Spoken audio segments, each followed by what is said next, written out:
Olá, sejam bem-vindos e bem-vindas ao Conversa de Futuro, nessa versão agora 2025.2, o primeiro vídeo, né, o primeiro momento desse segundo semestre.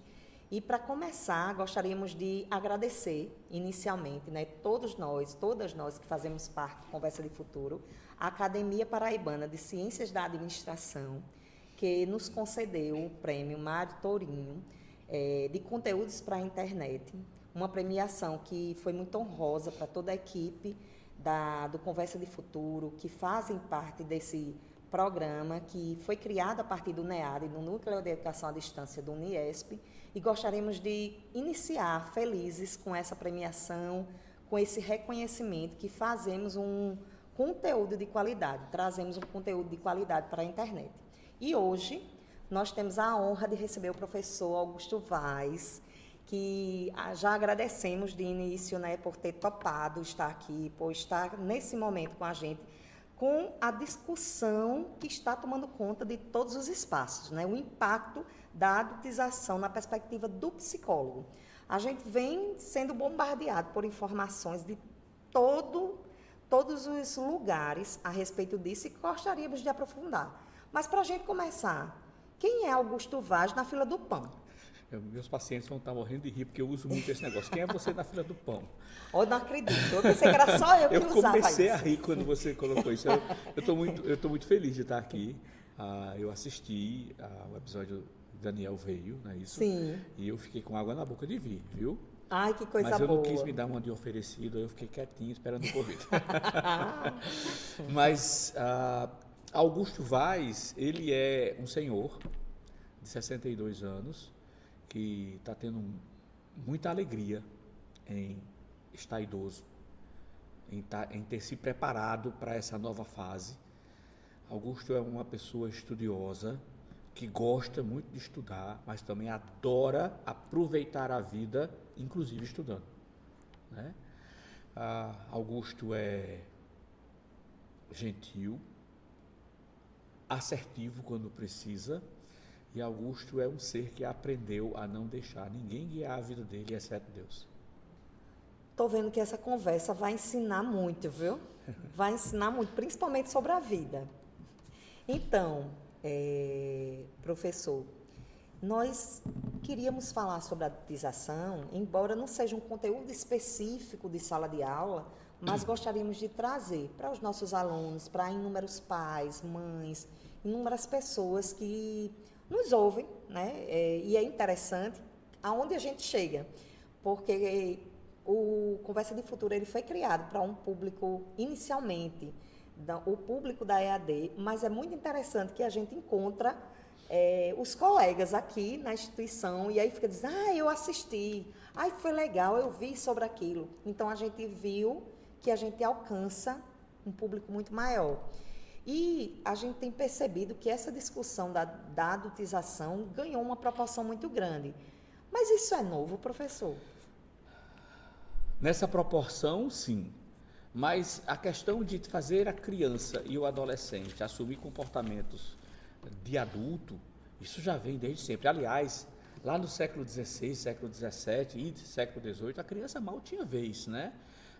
Eu ainda me lembro, eu sou o mais novo da minha casa, mas eu me lembro dos meus irmãos mais velhos, conversando em casa, de que existia roupa específica para criança e as roupas nem eram muito coloridas, eram padrões de marrom, bege. Meus irmãos mais velhos, os homens, usavam uma bermuda até o joelho e só começava a usar a calça comprida após os 15 anos. E assim que a força física era comprovada, o trabalho era exigido. Então, isso vem sendo questionado ao longo do tempo, mas somente no início do século XIX, né, e do século XX, caminhando para o século XX, aqui, as crianças começam a ser olhadas como crianças e os adolescentes como adolescentes. Não é? São duas fases diferentes. E a psicologia se debruça a estudar sobre isso e a trazer a consciência para as pessoas que alterar fases da vida, ultrapassar fases da vida, isso tem danos muito significativos podendo trazer transtornos, síndromes e coisas desse jeito. Mas quando antigamente, por exemplo, dessa perspectiva que o senhor está falando, da adultização antigamente, ele tinha um viés muito mais de ajudar a família, né?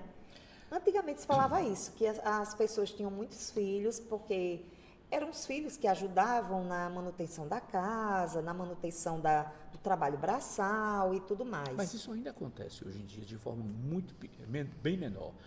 Mas não era somente a questão de você ajudar em casa. É que existia uma estrutura social diferente. Geralmente, os casais tinham vários filhos e os filhos mais velhos acabavam criando os filhos mais novos, que a gente já não chama isso de adultização, chama de parentificação. Que interessante. Né? São duas coisas diferentes. Exato. Então, como a gente consegue visualizar a diferença entre esse tipo de adultização ou Parentificação para essa adultização que se discute hoje? É porque a parentificação, ela é quando a criança ou o adolescente, ele passa a cuidar da mãe, passa a cuidar do pai, ou seja, os papéis se invertem, né? Ou ele cria os irmãos mais novos. Então, a parentificação é quando eu assumo o lugar de pai ou mãe na vida do meu pai e da minha mãe, do meu avô, da minha avó ou dos meus irmãos. A parentificação é algo mais restrito ao núcleo familiar isolado. A adultização não, ela vai para todos os eixos da sociedade. A adultização é quando uma criança ou um adolescente assumem comportamentos sociais gerais, não só na família, de comportamentos de pessoas adultas. É o mini adulto. Entendi. Né? E ele tem as responsabilidades de adulto, ele tem os comportamentos de adulto, mas nunca mais o benefício de ser criança, de brincar, de contribuir dentro de casa, por que não, mas dentro das suas limitações. A psicologia, ela é muito sábia quando ela coloca o que cada faixa etária pode e deve desenvolver dentro da casa como contribuição.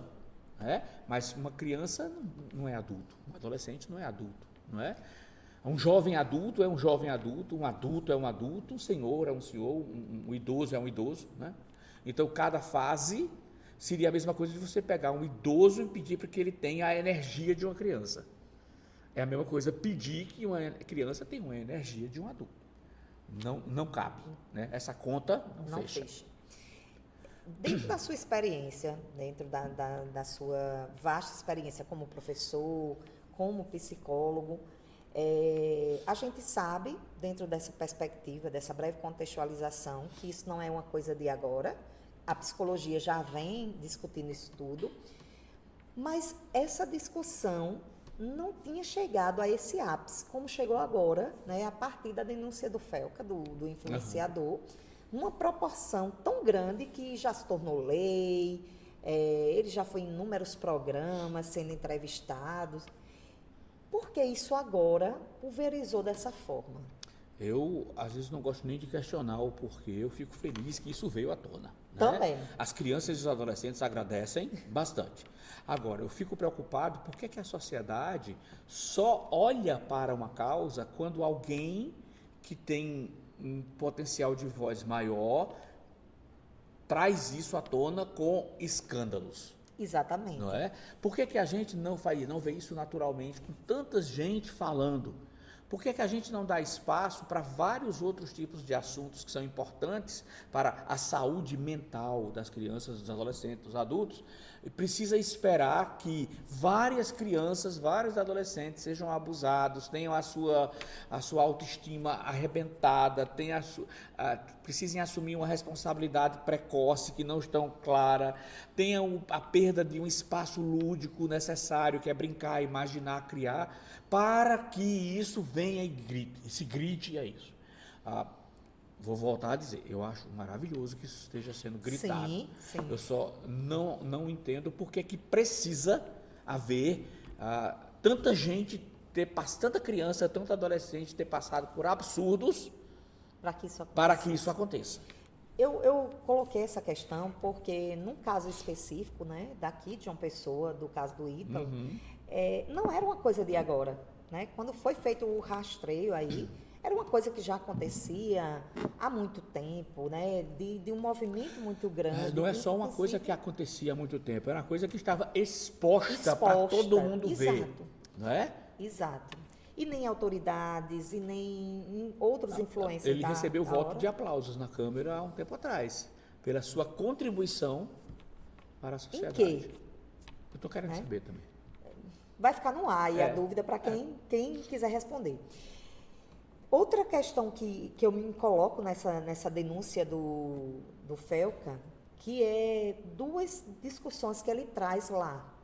E aí eu gostaria de perguntar como é que a gente lida com essas duas questões, enquanto pais, enquanto tutores, protetores de crianças, que ele trouxe duas, né? A questão da sexualização das crianças e ele trouxe outra, que é a monetização, as crianças influencer, coach, né? Eu até, se preparando para esse momento da gente, eu fui assistir novamente o vídeo da denúncia de Felca e vi Digital Z, que é uma empresa lá que ele trouxe alguns vídeos que eram crianças falando sobre meritocracia, sobre ganhar dinheiro, sobre não ir mais para a faculdade, sobre que a escola destrói a vida da pessoa, né? Então, na perspectiva do psicólogo, qual a orientação para que os pais comecem a perceber quando a criança está dando sinais de que, de alguma forma, está adotando um papel de adulto, quando não é influenciado pelo pai, mas quando é influenciado por outros caminhos? Eu acho que a primeira coisa a se pensar é olhar se eu estou sendo pai ou mãe, realmente. Se eu materno ou paterno àquela criança, não somente no fato de prover comida, roupa, casa, mas de prover afeto, de prover para ele um desenvolvimento consecutivo e contínuo de acordo com a idade dele. Toda criança, ela precisa ser criança, e ser criança não é só brincar também, mas isso é limitar a criança a só brincar, é limitar um ser humano a só comer feijão, a só comer arroz, ou a só beber água. Não, nós comemos feijão, arroz, carne, nós bebemos água, nós tomamos suco, nós somos plurais. A criança, quando ela não consegue ter os seus espaços garantidos, espaços físicos, emocionais, alimentares, etc., ela começa a demonstrar coisas com o seu próprio corpo. Uma criança super obesa, uma criança super irritada, uma criança super quieta, passiva, uma criança que só se diverte se tiver a expulsão das telas, né? Então, esse super demais, isso já é um indício. A criança que não tem prazer de sentar e de ficar no colo do papai, da mamãe, da vovó, da titia, porque aquilo não é atrativo, aquilo não é agradável para ela. Então, descobre o que é agradável para aquela criança. É agradável só ficar na tela? É agradável só ficar comendo? Por exemplo, a gente sabe que na adolescência, os adolescentes adoram socializar, e é um momento em que ele precisa se socializar, mas aonde ele está socializando? Qual é o ambiente? Com quem ele está socializando? Lá em casa, por exemplo, eu estou com um adolescente agora e ele, se for por ele vai socializar. Mas existe um contraponto. Se a gente diz não, ele não fica em casa emburrado, ele participa com a gente. Isso é um ponto muito importante. Ele vai ficar em casa triste, porque ele não foi ao encontro que todo mundo ia daquela vez, porque das outras ele foi. Mas eu preciso proporcionar para meu filho adolescente continuar convivendo comigo como adolescente. Ele sabe como conviver comigo como criança, mas ele não é mais criança. E aí as pessoas falam assim, não, mas adolescente tem que sair mesmo. Tem, mas ele não só tem que sair mesmo. Ele precisa ficar em casa, ele precisa descobrir o espaço dele como adolescente na família. Ele precisa questionar, ele precisa ter limites como adolescência, ele precisa entender que aqueles limites quando ele era criança não existem mais, ele já pode ultrapassar aquilo, ele já pode dormir um pouco mais tarde, ele já pode sair para fazer atividade física, ele já pode almoçar com os amigos, mas ele também não vai se separar, apartar da família o tempo inteiro. Lá em casa é muito claro isso, ele gosta muito de sair com os amigos, e nós deixamos ele sair com os amigos, os que a gente conhece na família. Mas ele também precisa entender que domingo é dia da família. Não é o único dia da família. Às vezes pode negociar, mas tem a festa do meu amiguinho, ele pode ir para lá. Mas o outro dia da família qual é? Porque nós estamos todos em casa. Então, esses exageros, esses excessos, esses isolamentos demais, folia demais, sair demais, comer demais, isso tudo são sinais de que os pais precisam observar. Por exemplo, como é que essa criança dança? Por que ela só dança descendo até o chão?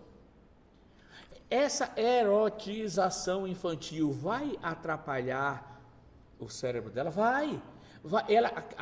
Aqueles movimentos mandam sinais para o cérebro de que ela está virando adolescentezinha. Então, não é à toa, gente, que a cada ano que passa, a menarca, a primeira menstruação nas meninas, acontecem mais cedo. Eu tenho várias pacientes que são mães que estão levando as crianças de 8, 9 anos de idade para a ginecologista, para o endócrino, para tomar medicação para retardar. As minhas irmãs foram ter a menarca lá para os 15, 16. Não existe mais no isso, 17. Professor. Será que isso é acaso? E também a parte alimentar, né? O tanto de hormônio que a gente come em carnes, em frangos, ou seja, onde for. Essa junção faz com que nossas crianças comecem a ter comportamentos que não são apropriados para aquela faixa etária. É a mesma coisa que eu querer que seu dente permanente nasça com você com 3 anos de idade. Não é normal, é? Não. E por que se normaliza? Né? Porque às vezes é rentável para isso. Ou às vezes estou cansado demais. Então, para deixa ali para descansar. Né? Eu costumo dizer que ter filho não é realização de um sonho. Ter filho é a consciência de que eu vou contribuir para que alguém se ache e seja exatamente aquilo que aquela pessoa nasceu para ser. Professor, uma coisa que surgiu agora, né? É que para você falar isso tudo como psicólogo é uma coisa. E para quem não é psicólogo? Em casa você é psicólogo ou é pai? Ou é amigo? Como é que funciona isso em casa? Olha só, em casa eu sou pai. É claro que o que eu aprendi e aprendo na psicologia me ajuda bastante. Mas tu já viu teoria na prática é outra coisa? Totalmente. Não é? Totalmente. Eu amo ser pai. E eu jamais quero perder meu benefício de ser pai para ser amigo dos meus filhos. Pai é algo muito maior. Amigo, para você ser amigo de alguém, a coisa tem que estar pareada. Você não precisa saber mais. Em algum momento eu vou te ajudar, outro você me ajuda. Na questão de amizade, você não tem responsabilidades de prover. Ser pai é muito maior do que ser amigo. É muito maior, é uma dimensão muito maior. Ser pai é você entender que naquele momento que você está sendo pai de uma criança ou um adolescente, a condução da vida daquela criança, daquele adolescente, está sob sua responsabilidade. E se você não tem maturidade para isso, vai correr atrás. Você não passa o dia na internet, fuçando TikTok, fuçando Instagram, e eu não estou dizendo que eu sou contra isso, isso é uma decisão, eu só acho que muito tempo nessas coisas atrofia o cérebro. Então vai pesquisar o que é ser pai, vai pesquisar o que é ser pai, vai pesquisar como é que eu vou ser mãe, como é que eu vou ser pai, quais são os melhores. Então, olha, tem gente falando sobre isso fantasticamente. Se você entrar no YouTube, você vai ver pessoas conversando conversas maravilhosas, como uma dessas conversas que a gente está tendo aqui. Né? Os podcasts estão por aí que a gente aprende. É isso. Então, ser pai é um privilégio, ser mãe é um privilégio. Não é porque você gerou uma criança que você se tornou mãe, que você se tornou pai. Você só se torna pai e mãe quando você materna ou paterna. Quem gera é genitor. Não é à toa que nosso país tem um monte de genitor, pai, né? Que nem está aí com os filhos. Tem muita mãe que cria o filho porque tem um peso da sociedade que mãe não abandona. Mas os meus filhos são adotivos, tiveram mães que abandonaram para eu poder ter meu filho, né? E não maternaram. Então, maternar é diferente de gerar. Você gera, você é genitor, genitora. E quando a gente decide paternar e maternar, a gente sabe exatamente que aquela criança precisa viver aquela fase da vida de infância, de adolescência, não é? Um recém-nascido demanda um cuidado Diferente de um bebê de 6 meses, diferente de uma criança de 1 ano. Totalmente. São fases que precisam ser encaradas sem aquele, ai, como cansa, cansa. Mas cansa, ó, estudar cansa, cumprir processos cansa, trabalhar cansa. Mas a gente precisa entender que cansa e depois descansa. A gente precisa encontrar os refrigérios nesses processos de cansar, né? A gente precisa sabiamente deixar aquele momento para refrigério. Então, muitas vezes lá em casa, quando eu estou com raiva e quando eu estou irritado, eu digo para meus filhos, ó, tu sabe que no momento eu estou irritado, estou com raiva, se eu conversar agora, a coisa vai tomar um caminho que tu não vai gostar, então não é melhor tu deixar eu me acalmar e a gente ficar... Tem hora que eles já entendem, eles são inteligentes, as crianças são muito inteligentes, os adolescentes são muito inteligentes, eles já entendem a conjectura, quando é que é favorável pedir uma coisa, quando não é, né? A gente é assim também, né? A gente sabe, a gente olha para os filhos, a gente sabe, nossa, se eu conversar isso agora vai ser um tchá-tchá-tchá, que não vai dar certo. E se eu percebo que meu filho está adultizando demais? Eu, como pai, eu tenho que proporcionar para ele experiências de não adultização e não achar bonitinho quando ele tem comportamentos de mini adulto. Eu não sei porque é que os pais e as mães ficam tão loucas e loucos, enlouquecidos quando para o filho falar rápido, para o filho andar rápido. Calma, ele vai, deixa ele fazer no tempo dele. Para que essa pressa? É para dizer que seu filho é expert, para dizer que seu filho é o mais inteligente? Qual é a vantagem disso? Nenhuma. E às vezes a gente força as crianças e os adolescentes a terem comportamentos que eles ainda não estão prontos e a gente insiste naquilo. Você tem um amadurecimento grande referente a isso, é perceptível. Quem está percebendo, entendendo, visualizando, como se nunca tivesse visto isso tudo acontecendo de outra forma. A exemplo, eu sempre achei bonito minha filha dançar dessa forma, gravar um vídeo, eu postar no TikTok, mas agora eu estou entendendo que isso não faz bem.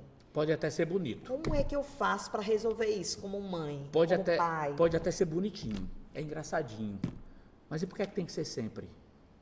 E por que é que tem que ser todo dia? E por que é que só dança desse jeito?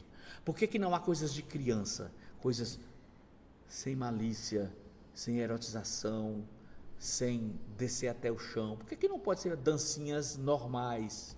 Para aquele padrão, sem despertar aquilo ali. Por que não pode ser isso? O meu questionamento é, parece que entra o modismo e só é bonitinho se fizer daquele jeito. Será que não é a mídia dizendo que é isso que rende? Pode ser, mas a mídia pode gritar, mas eu só faço aquilo que eu quero. Então, se a mídia grita e você aceita, você compactua. Deixa eu te perguntar uma coisa.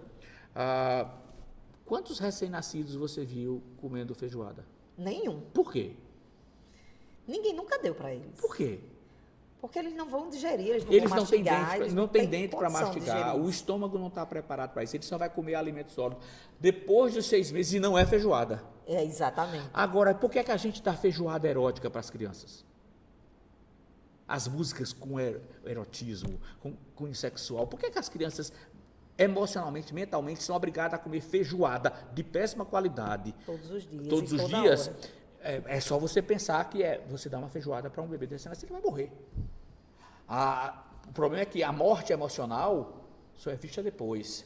Aí quando essa criança chega na adolescência e que ela descobre essa área, ela já tem tudo registrado na mente. Ela vai fazer como? Da pior maneira possível. Já está registrado lá. E quem permitiu isso? O pai, a mãe. Porque eu não quero ser chato, né? Eu não quero dar limite, eu quero ser amigo. Eu não sou amigo dos meus filhos, eu sou pai. E na hora de dizer isso não, é não. E dói, às vezes, a gente dizer não para um filho, para uma coisa que ele quer demais. Mas lá na frente, o meu não vai reverberar na cabeça dele como amor, cuidado e proteção. A maioria dos adolescentes hoje clamam por amor, cuidado e proteção que não tiveram na infância. Adultizar uma criança, adultizar uma adolescente, não é somente não deixá-lo dançar, é não deixá-lo ter comportamento nem acesso a coisas de adulto. Muitos, né? A gente vê, pelo menos eu tenho visto nesse movimento todo, uma fala de muitos tutores, pais, responsáveis, falando dos horários da TV, ou falando do programa da TV, ou falando disso, esquecendo que o filtro é ele que faz, né? Mas quando ele se dá conta que ele é responsável e que ele foi uma pessoa que permitiu isso tudo acontecer, como é o processo de voltar atrás? Depois que a criança já está nesse hábito, já está vivendo esse tipo de realidade. Primeiro que a gente pode errar. Sim. Está tudo bem errar. Só não está tudo bem saber que está errando e continuar fazendo aquilo. Se eu percebo que eu ofereci para meu filho algo a mais do que ele podia, retrocede. Há 6 meses atrás, eu percebi que os meninos estavam irritados lá em casa. Eu disse, o que está acontecendo? Puxei para a conversa, não, tá normal. Eu digo, tá. Eu comecei a perceber que o tempo de tela que eles estavam tendo, que não era muito, mas era sempre à noite, depois estava... Aí eu tirei 2 dias. Parou a irritação. Mas tirar 2 dias significava que eu ia ter menos 2 horas, 1 hora de sossego. Na hora que eu mais precisava, mas a gente pagou o preço lá em casa. A gente disse, olha, só vai voltar a ter contato com redes sociais, com essas coisas, quando vocês estiverem maduros para... Lá em casa nunca se teve celular no quarto para dormir.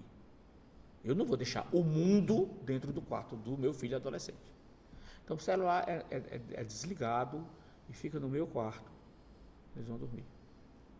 Agora eu já deixo na sala e eles entenderam, eles não pegam. É um processo, percebe que é um processo? Sim. Eles entenderem.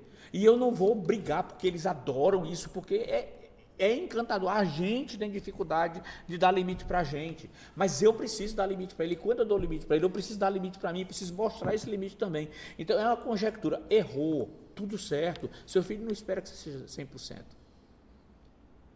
Reconhece, olha, papai, até hoje errou. Isso que estava acontecendo não era legal. Vamos experimentar sem isso? As crianças e os adolescentes, de boa, eles amam ser protegidos e ser cuidados. Eles vão reclamar. Mas que no fundo adoram. Eles adoram. Nesse contexto, a gente ouve muito falar sobre a questão de qual a idade ou qual é o tempo certo de permitir celular. Eu tenho dificuldade de falar dessas coisas, mas eu vou falar contigo. Eu já ia perguntar. Existe uma idade, porque eu vou dar um exemplo de casa. A minha sobrinha completou 9 anos agora, mas desde os 6 que ela vem pedindo ali já na negociação por alguma coisa, um tablet, um celular. Meu irmão trabalha com informática, a gente tem muito contato com isso, mas não permite. Assim, o computador é na sala, se quiser utilizar, é na vista de todo mundo. O celular, só se for o nosso, com a nossa permissão e a gente vendo, mas ela está naquela coisa de querer utilizar e querer ter o dela. Mas qual é a idade? Que a gente fica sem saber qual seria essa idade. A neurociência deixa muito claro que até 3 anos é 0 tela. Tela não é só celular. É tudo, né? O impacto de gerar prazer imediato é muito grande. É muito grande. Isso é adultização. Isso é um comportamento para adulto, que já deve saber seus limites. Antes dos 7 anos, até os 7 anos, depois assim, dos 5, 6, a tela tem que ser muito dosada, 20 minutos, meia hora estourando por dia. Depois isso pode ser gradualmente acrescentado, mas o nosso cérebro agradece, paz. E se tem uma coisa que essas luzinhas não dão para nosso cérebro, é paz, eles dão hiperestimulação.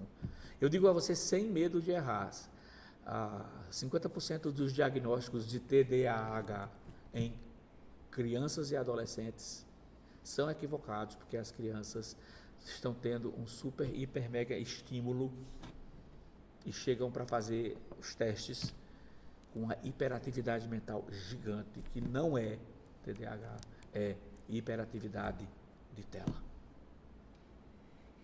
E de alguma forma a sociedade acaba sufocando com essa coisa de você querer não, de ser colocado para você que você tem que estudar, que você tem que correr, que você tem que estar ali, que você tem que usar. Se você não usar celular, se você não usar tela, você fica para trás. E essa semana, na sala de aula, como professora, teve uma discussão bem interessante das alunas falando sobre ensino tradicional e ensino progressista, educação tradicional e progressista. E as alunas falando de algumas escolas que não adotam mais livro impresso. Tudo é livro digital. Né? E elas falando isso num período das séries iniciais.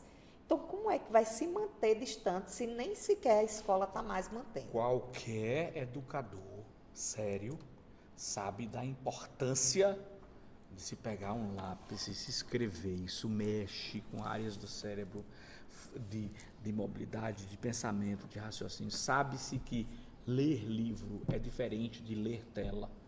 A neurociência diz isso, inclusive, se vocês querem aprender, a especialização de neurociência aqui do Uniesp, viu? Coordenada por mim, está abrindo uma turma agora, neurociência e comportamento, no dia 11 de outubro vai ser a aula inaugural. Se você quer aprender tudo isso, essa é uma especialização que você não pode perder, porque o cérebro... Essa especialização é voltada para educadores É um MBA que, se você for engenheiro de software avançado e você for publicitário, ou o que você for, ela vai ajudar você a desempenhar a sua função na melhor qualidade possível.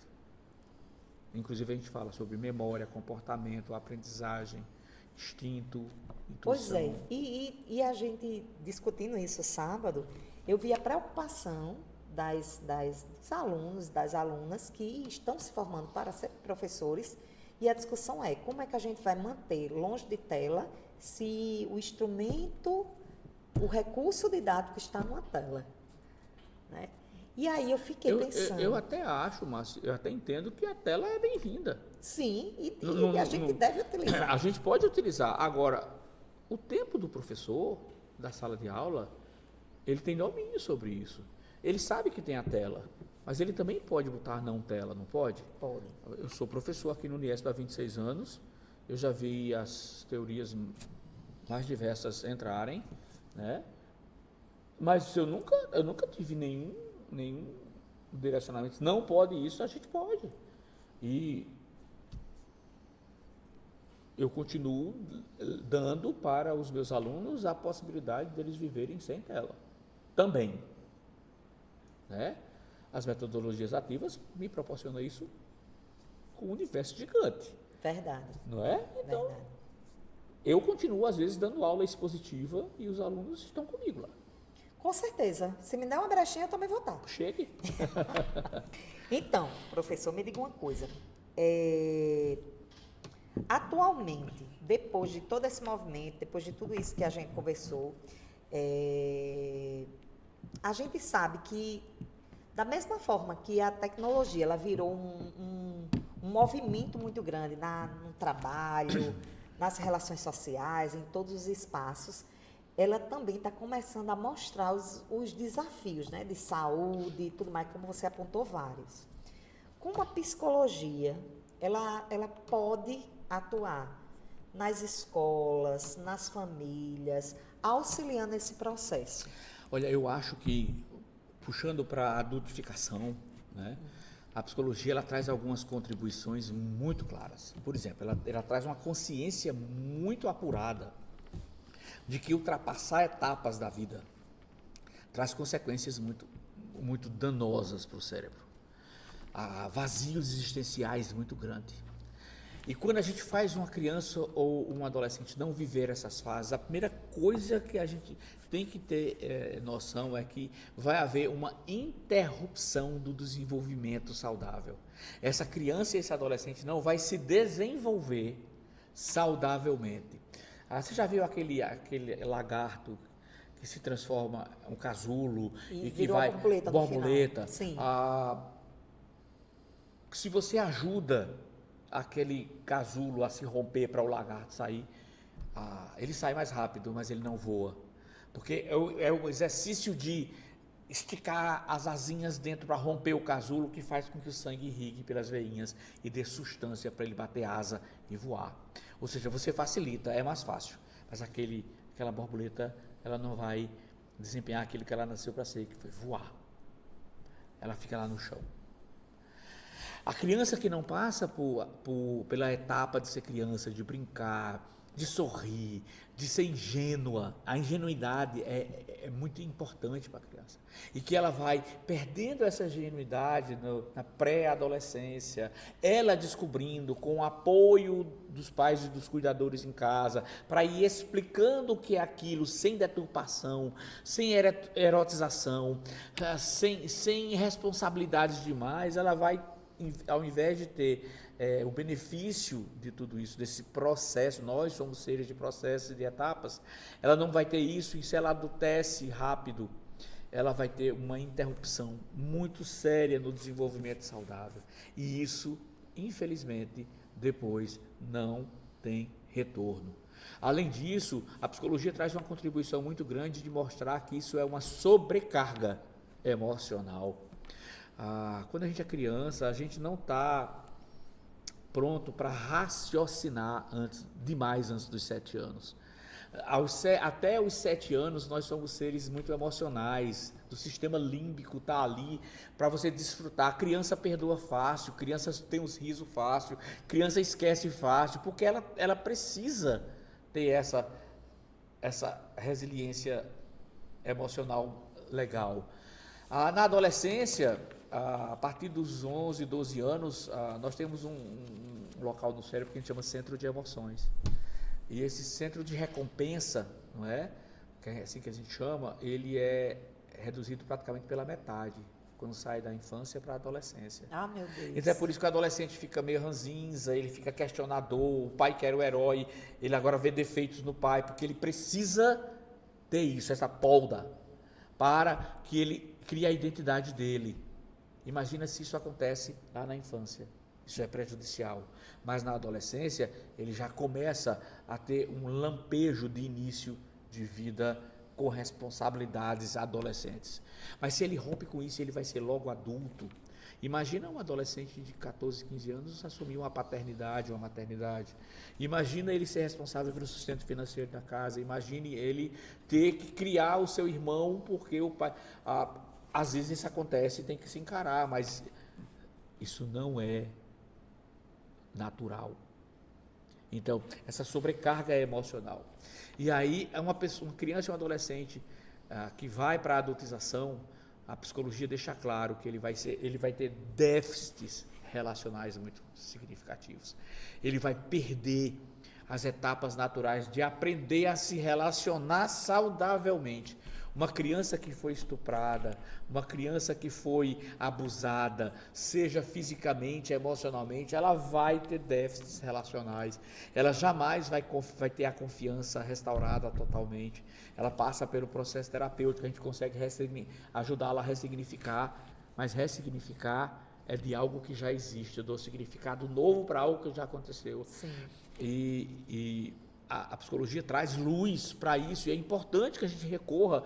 A psicologia é a ciência do comportamento, e para que o nosso futuro, né, nosso Sim. papo de futuro, da nossa própria vida, seja legal, suave, é preciso que a gente percorra os caminhos mais normais possível.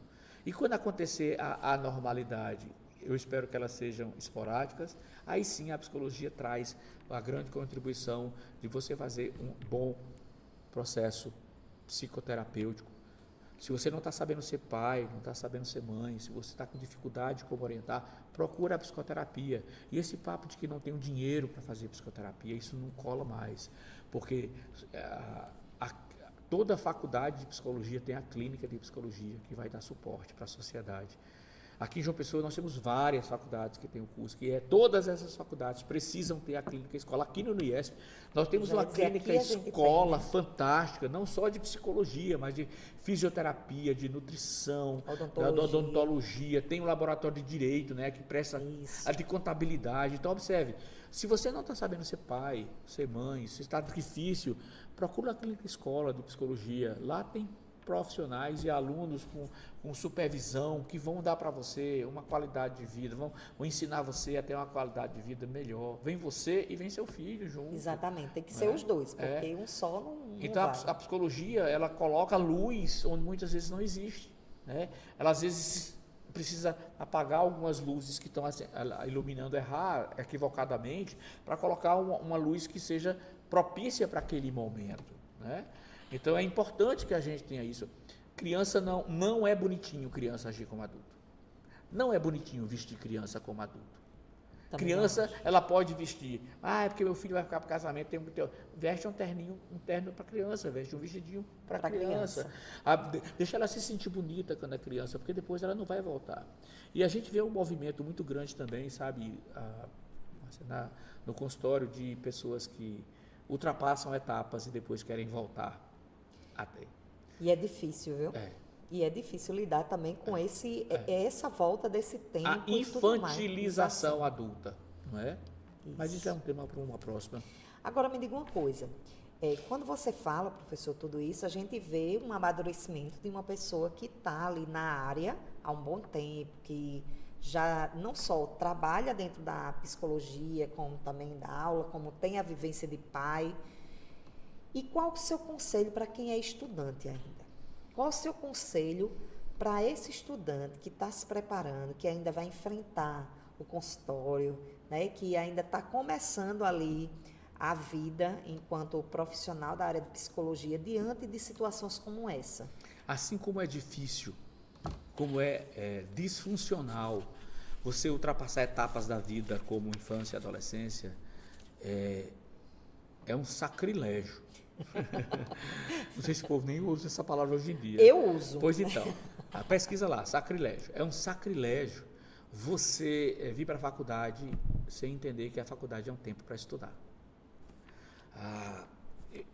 80% das pessoas que eu vejo nas faculdades estão aqui para fazer amigos. A faculdade não é lugar para fazer amigo. Você pode fazer amizades na faculdade e que bom que você faça, mas não é teu objetivo. Não deve ser, né? Estuda.